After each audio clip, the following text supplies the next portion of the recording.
So today's the day. We are going to finish Shmuel Aleph. We are in the last few psukim, and the last chapter, chapter 31, pasuk chet, and then we'll have a few changes, and hopefully for the better, and we'll see where it goes. But let's just catch up on where we are. Shaul just died. Just died a couple of verses ago. It was a terrible war on the north of Israel, in Har Gilboa, Mount Gilboa. The Philistines came all the way from the south of Israel, from Ashkelon, Ashdod, Kiryat Gat, Gaza area, all the way up, and waged a war against a weaker tribe, a weaker couple of tribes, Issachar, Naphtali, not tribes that were known to be powerful with weapons. They were powerful in other areas. But they decided to attack over there, and just like Shmuel predicted a day before, 24 hours before that, his soul predicted, had a meet up with Saul the day before that at night, and he told him that tomorrow you're going to die. Tomorrow you're going to be with me. So said Shmuel. So that's what happened. The war went very bad, and first the three sons. Saul had 4 sons. 3 of them were fighting with him, and one stayed behind. And he's eventually going to take over for the next couple of years as the heir to the throne. 3 of them, including Jonathan, the good friend of David, fought in the war side to side with their father, with Shaul, and they died. And then Shaul was cornered by archers. And they eventually killed him. And they got very close to killing him.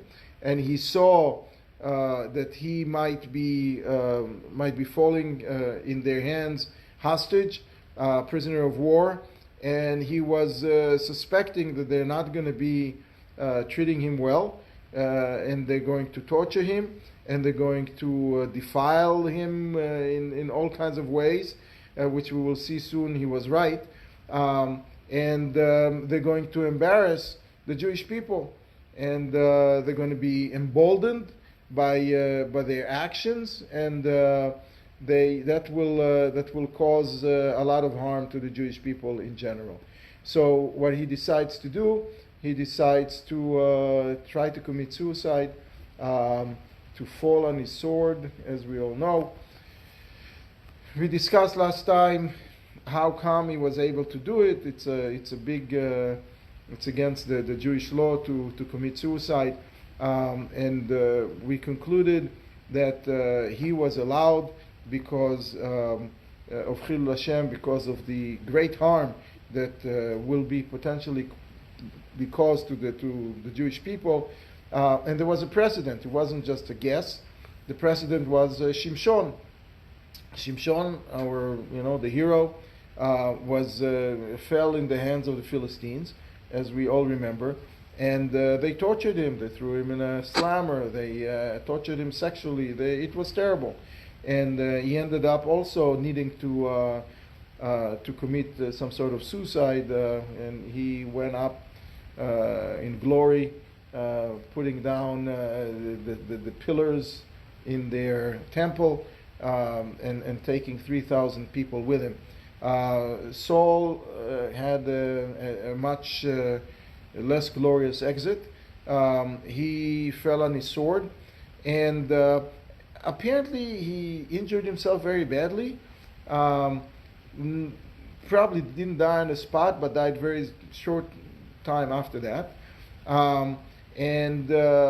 That's where we left. And the word that he died spread like fire amongst the Jewish people before the Philistines. The Philistines didn't really know what happened to him. They saw him running away. They didn't know exactly where he was. But the Jews saw what was happening because he was running with them away, and they saw that he fell. So they ran away from their cities because the Philistines were attacking, and for lack of unity, lack of protection, the whole army fell apart. The next thing they did, the Philistines, they had to the big cities and started looting, and the people who were living there were afraid that they're going to be harmed and taken hostage as slaves, which they had a very right to think so. So they fled to the mountains, essentially, and they were wandering until the Philistines left, which was a short time after that. We don't know exactly how much. Anyway, so that was the day that he died. He died close to the end of the day. It took a while. But by nighttime he was gone. Vayhi mimacharat, so we are here. Vayhi mimacharat. So 31:8. Vayhi mimacharat. So the next day, and sort of by chance, they weren't looking for him, because you can imagine that if the prize was to find the king, they would not just leave. They had full control over the battlefield. They didn't have to run away. So they didn't know he's there. He was there. So the very next day, as they were going to loot the bodies, and you will see it's worse than just looting the bodies. They found Vayavo Plishtim lefashet et hachaylim. They came to undress the dead, to take the armors, to take their clothes, to take whatever jewelry they found on them, whatever valuables. Disgusting behavior. Vayimtzeu et Shaul ve'et shloshet banav noflim be'ar Gilboa. So they found Saul and his 3 sons in Har Gilboa. There is something that happened between the time that Saul died and this verse that they found him dead, and they found him and his 3 sons dead. And that is a story that's being told to us in the next book, in Shmuel Bet. Very soon thereafter, after the Shmuel Bet starts, that's what it starts with, but we're going to have a little bit of a break, so I'm just going to tell you now. There was an Amalekite kid that bumped into this and recognized the king. How did he recognize the king? Very simply, by the crown. The king had a crown. So he took the crown and he took his seal, his ring with the seal. He took those 2 pieces and was rushing to give it to hand it to David. He knew that there was the feud between David and Saul was a known secret. Everybody knew that that's what's going on. They knew that David fled the country 4 months ago. And this guy, the Amalekite's kid, saw an opportunity and thought, again, vultures of all kinds. I don't know who's worse, the Philistines or this Amalekite kid. But he took the crown and he took the seal, the ring, and ran to David. So the very next day, when the Philistines came and they bumped into the bodies of Saul and his 3 sons, they found him without those 2 elements. What do they do with the body? Terrible.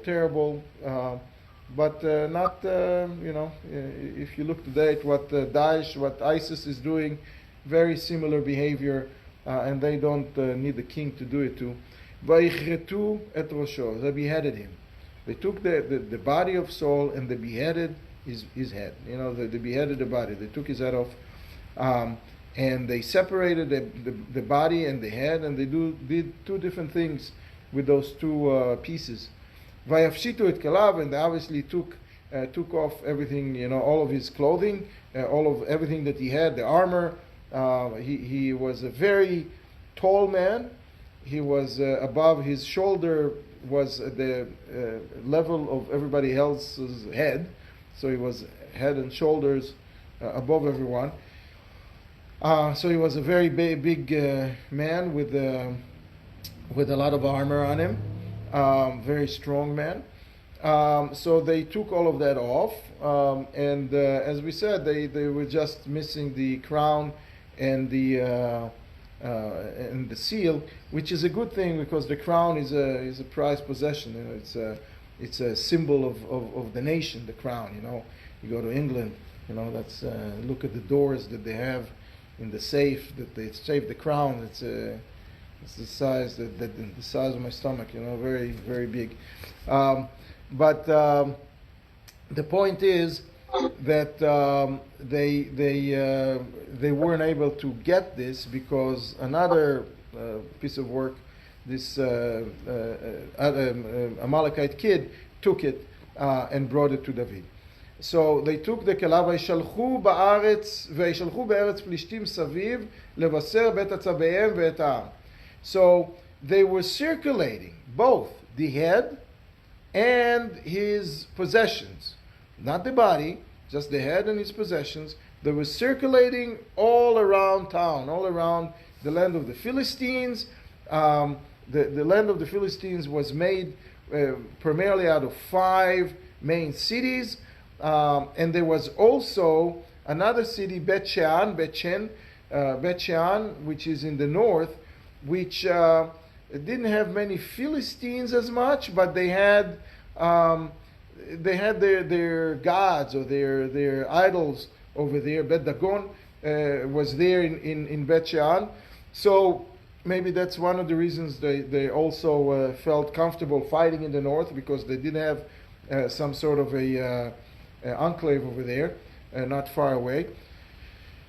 So they were sending all around town. It was easier to carry if it's just the head. Again, because he was a big man, it was probably cumbersome to send all of his body around, and you'll see what they did with the body, also terrible.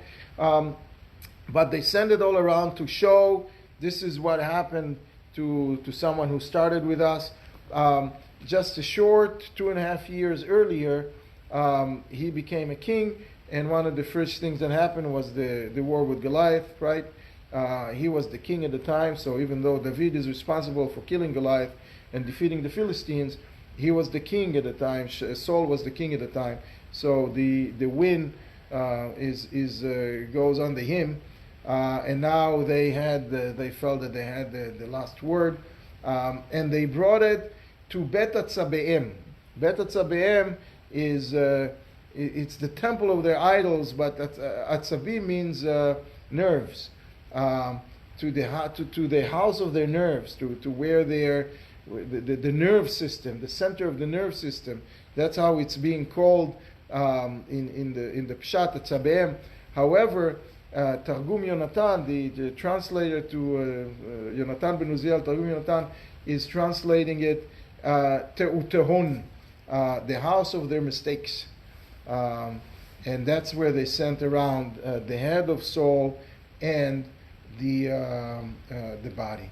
But now, it says clearly that they did that to Saul himself, but not to his sons. We don't know what happened to his sons, but it's not possible that they did the same. We don't know, but it's shocking enough that they did it to the king. וישימו את כליו בית אשתרות. So so I guess the head they send around, and some of the kelim and some of his possessions, and the possessions, the kelim, his armored and all, ended up on display in their house of worship, in Bet Ashtarot, a house of idols. ואת גווייתו תקעו בחומת בית שן. And his body, they basically, it says in plaid, it's better to crucify it, okay? They impaled. But it says it's the commentaries are saying that the Targum Yonatan again says they crucified him, just like the Romans did, with the nails and all, without the head, and they stuck him in Chomat Bet Shen, in the walls of Bet Shean. So that's what happens, and then he's like that, hung on display on the walls of the city, in disgrace, and they basically wanted to show to the world that they're back on top. Now, וישמיעו אליו יושבי יבש גלעד את אשר עשו פלישתים לשאול. וישמעו אליו יושבי יבש גלעד אשר עשו פלישתים לשאול. So, the people of Yavesh Gilad heard it, whatever the Philistines did to Shaul. So who were the people of Yavesh Gilad? Some of you may remember. The people of Yavesh Gilad were, the story goes that Shaul was anointed as a king, and instantaneously, I think the very next day, there was a problem brewing on the other side of the Jordan River, where we had 2.5 tribes, right? Reuven, Gad, and the half of the tribe of Menashe. And over there, around the half a tribe of Menashe, which is where the city of Yavesh Gilad is, belongs to the half a tribe of Menashe. There were the city is near the king of Ammon, the Ammonites. And before Saul was a king, it was a situation that they were torturing us, and they came to the people of Yavesh Gilad and told them that they wanted to subjugate them. And the people of Yavesh Gilad said, okay, they didn't want to fight, so they had no choice. They were on the outskirts of the territory of the Jewish territory at the time, and they felt that there is no central command. There was no king then yet. There was no central command, and they felt left alone. So they gave up, and they said, okay. But the Ammonite king, it wasn't enough for him, and he says, we're going to poke your right eye. All the men are going. We're going to make you blind in one eye. We're going to take your eye out, in order to disgrace the Jewish people and to disgrace all of you. And it was not enough that you're going to be our slaves. So the people of Yavesh Gilad sent and told him, okay, we'll give us 7 days to think about this amazing offer that nobody can refuse, right?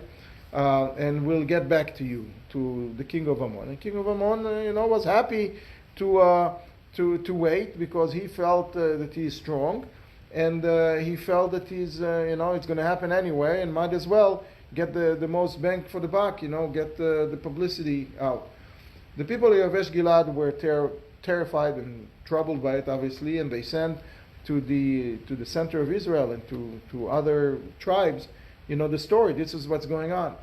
And exactly then, Shaul came to the rescue and heard that, just became a king, was very upset, gathered his soldiers, and in a very quick battle, three heads, they split his army to three platoons, and they came from three sides, and they destroyed completely Ammon, and they redeemed the people of Yavesh Gilad. Since then, the people of Yavesh Gilad had a debt to pay to Saul. He saved them. He saved all their eyes. He saved them from disgrace. He saved them from being subjugated. They were very, very indebted to him. So that's one connection. Another connection is, if you guys recall the story of Pilegesh Bagiva, the terrible story where some people from the tribe of Benjamin raped and tortured someone, and she died, and ended up being a civil war between the tribe of Benjamin and the rest of the Jewish people. Most of the tribe of Benjamin was wiped out, except 600 people, the tribe was almost lost. They also have left 400. They also, and so they were looking to marry off those 600 men that were left from the tribe of Benjamin, so the tribe is not going to disappear. And not for all of them, for 200 of them, or 400 of them, I think 400 of them, they found the people of Yavesh Gilad, who to begin with refused to join in the war because they had very close marital connection to the tribe of Benjamin before that. A lot of half of the tribe of Menashe married from the tribe of Benjamin. So when the call came from the rest of the people, of the Jewish people, to let's fight the tribe of Benjamin, they refused. So now they remained sort of on the fence, and a few hundred of their girls married to the people of the remaining, the remnants of the tribe of Benjamin, and that's how the tribe of Benjamin, grew to stay with Israel as a unit, as an entity. Hundreds, maybe not. A few years later, I forgot if it's probably a few dozen years later. This is where we are now. They are very much connected to the tribe of Benjamin. Saul was from the tribe of Benjamin, and most of his elite unit were from the tribe of Benjamin, because it's obvious that the National Guards, the unit that guards the king from his tribe, is typically the way it used to be, the most loyal. So when the war occurred in the north now, and a lot of the soldiers died, a lot of them were again from the tribe of Benjamin, because they were the guards that went together with Saul. So again, the people of Yavesh Gilad were devastated again, because their relatives were killed. So the news about what happened came to them very fast. And so they were they would not let Saul be hanging like that, out to dry, so to speak, on the wall of Bet Shean. וישמעו אליו, so ויקומו כל איש חיל. So all of the soldiers, amongst all of the heroes, the soldiers, amongst the people of Yavesh Gilad, decided to do something about it. Va'ilchu kol halayla, and they walked from Yavesh Gilad, which is around the other side of Jericho there, the other side in the northern Dead Sea, and on the other side of the Jordan, all the way to Har Gilboa in the Galilee, right? In the Galil. So they walked all night, and they were, not to Mount Gilboa, to Bet Shean at this point, right? So, ויקחו את גביית שאול ואת גביית בניו מחומת בית שאן ויבואו יבשה וישרפו אותם שמה. So they did a heroic thing. They went into the lion's den, into the mouth of the beast, and they took from that wall of Bet Shean in a very decisive battle in the middle of the night.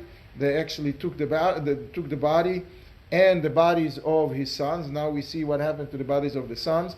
They were hung over there as well. We still don't know if they were mutilated or not, assuming that likely that they were, but we don't know.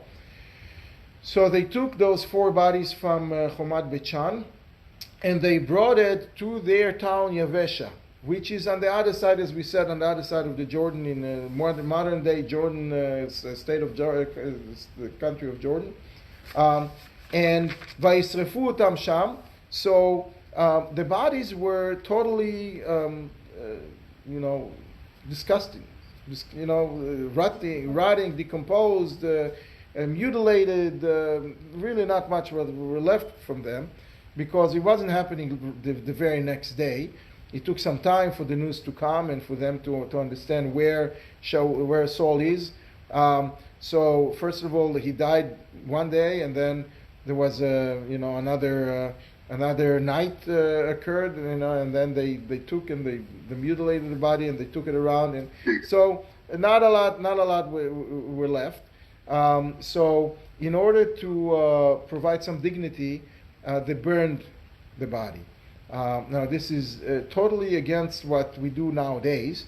Nowadays we're not allowed to burn a Jewish body. It has to be buried, and I'll tell you a story at the end about that. But in his situation, and they burned together with his body a lot of essence, a lot of good fragrance, all kinds to make the situation better, to reduce the odor, the terrible odor that came from the four bodies, and that was considered a respectful way of burying a king. Nowadays it's the opposite. We're not allowed to bury. We're not allowed to burn a Jewish body at all. Also because of respect. ויקחו את עצמותיהם, so they took what's left after the burn, whatever is left there. The fire was not consuming the bones. The fire was consuming just the flesh around the bones, right? So they took the bones, ויקברו תחת האשל ביבשה ויצאו משבעת ימים. So they buried the bones. They didn't bring it back to where Saul, to the capital city, to where Saul had his home, because they were afraid that the Philistines will find them, there will be trouble. They rescued Saul and they buried him under a tree in where he is in the Jordan, in Yavesh Gilad, where they were. Later on, we'll see David will dig it up and bring him to a proper burial, proper location where all of the kings were buried afterwards. But for now, he was just buried in a temporary location there in Yavesh Gilad. And they basically did Shiva in a big way. They mourned by fasting. Fasting 7 days to commemorate the 7 days that they fasted originally when Saul was rescuing them. Before Saul rescued them, the 7 days that they were asking the king of the Ammonite king to let them be and to think about it. So they were fasting. So now they were fasting again, and there is a Braita that is stating that when Mashiach comes and he will start gathering all of the Jews from all corners of the world, the first ones that he's going to do it to will be the half a tribe of Menashe, because of this action, because they really did absolutely the right thing, so that's ending the book of Saul. Not on a high note, obviously, very low note, very terrible situation. So I guess it's not, maybe it's fitting to say L'chaim because we finished the book. So L'chaim, L'chaim. I wanted to do a couple of things now. So first of all, I was thinking that because we are getting close to Yom Tov, and on Yom Kippur we all know that we are reading the book of Yonah, right? The story of Yonah and the fish and the Leviathan and Nineveh. It's a short book, four short chapters. So I thought that maybe as preparation for Yom Tov, instead of flowing straight to the second book of Shmuel, we will pause and we will learn the book of Yonah. So hopefully when Yom Kippur comes and we're sitting with our masks in shul, we'll have a little bit more to chew on, so to speak. and understand a little bit what's being read on Mincha. So that's number one. Number two, we're going to start again at 8, going back to our normal, regularly scheduled program at 8 o'clock, and we'll go 45 minutes from that point on. So that's the second thing. And the third thing, in order to really finish on a high note and not depressed with the burial of the headless body of Saul and his 3 sons, I wanted to do what is usually done in a Siyum, and that is there is a strong connection between the beginning and the end of a book, of a Jewish book. By the way, the rabbi is not in today, so he gave me the free rein to continue a little longer. So a few more minutes, if you bear with me, we'll finish at something a little bit more uplifting than where we were by examining the very beginning of the book of Shmuel. And again, it's all fitting the what we are about to experience in a month, which is Rosh Hashanah. So on the first day of Rosh Hashanah, we are reading the Haftarah of the first chapter, the first verses of the book of Shmuel. And we are reading Tfilat Chana, the prayer of Chana. Chana was barren, she couldn't have children, barren, she couldn't have children. So she was praying to have a child. And why are we reading it on that day? Because this is when she was praying. It was Vayehi Hayom, right? That's how the book of Shmuel starts. Vayehi Hayom. Hayom, the day, is the one and only day. Is the day that we all know. It's Rosh Hashanah. So she was praying. So why and why are we? So that's just because it happened on the same day. But the rabbis are treating Tfilat Chana as the prototype for all prayers. This is the prayer of all prayers. The prototype of prayers is Tfilat Chana. And that's the prayer that brought Shmuel Hanavi to be born. And from that prototype, the Gemara, the rabbis are learning a lot of details as to how one is supposed to pray. The fact that you need to have your heart with it, kavanat alev, that you need to say word, that you need to mean what you say. That's being studied, that's being learned from Chana. The fact that you're saying it quietly, that's being learned from Chana. The fact that even though you say it quietly, you have to hear what you say, that's being learned from Chana. A whole bunch of details the Gemara in Brachot is learning from this prayer, from this. That's the prototype. So the question is, why are we learning halachot? Why are we learning halachot from Navi, from prophets? Usually all of the halachot should be in the Torah. Why are we taking this prayer, and what's so special about this prayer that this became the prototype of all prayers?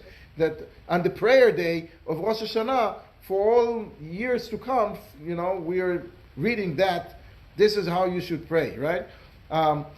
We had a lot of other prayers. We had Avraham prayed, and Yitzchak prayed, right? Avraham prayed for a child, and Yitzchak prayed for a child, and Moshe prayed. There is a nice Moshe prayed to go into the land of Israel. There is a nice selection of prayers in the Torah. Why is Chana's prayer the one that we are and we're talking about praying for a kid? Rivka and Yitzchak also prayed for a child, right? Avraham also prayed for a child, and they all were answered, right? Avraham prayed for a child and he got Ishmael, right? And then later on Yitzchak, and Yitzchak prayed for a child and he got a twin. So there are two kinds of prayers.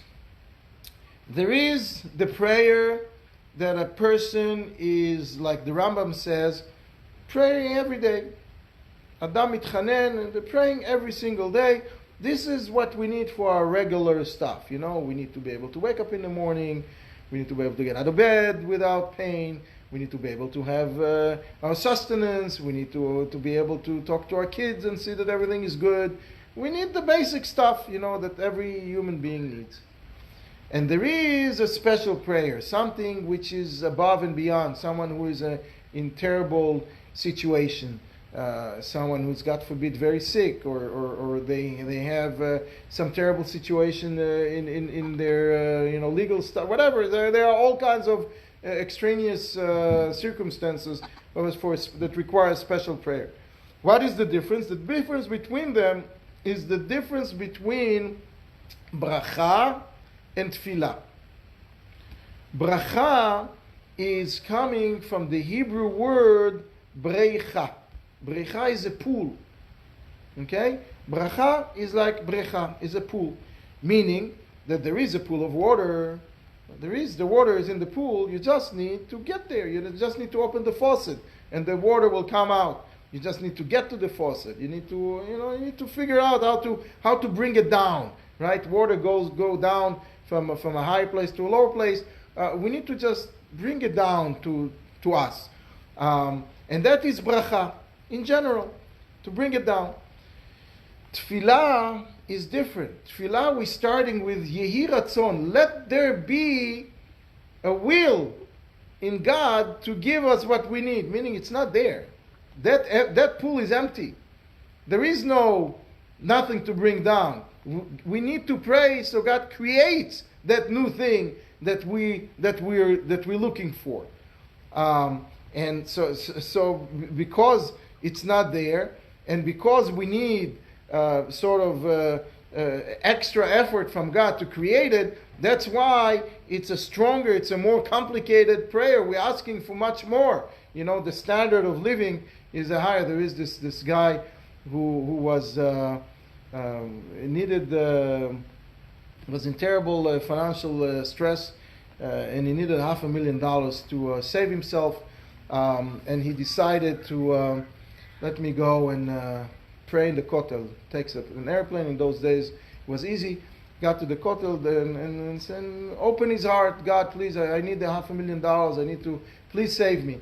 And he hears the guy next to him is praying also, crying. He says, God, please, I need 200 shekels. So the guy was saying, oh my gosh, he's reducing the whole standards here. I mean, he took 200 shekels and here, just go. I mean, don't talk to God about 200 shekels, you know. We're talking about $500,000 here. It's a different scale, you know, just go away. So when someone needs something that doesn't exist, it takes a lot more than, you know. So that was the problem. That was the prayer of Hannah, was like the second prayer. She was not able to have children. She wasn't.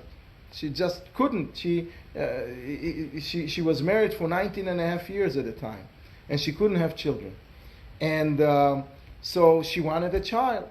Not only she wanted a child, she wanted a special child. Now there is a famous Gemara that describes what happens to a neshama before it comes down to the world.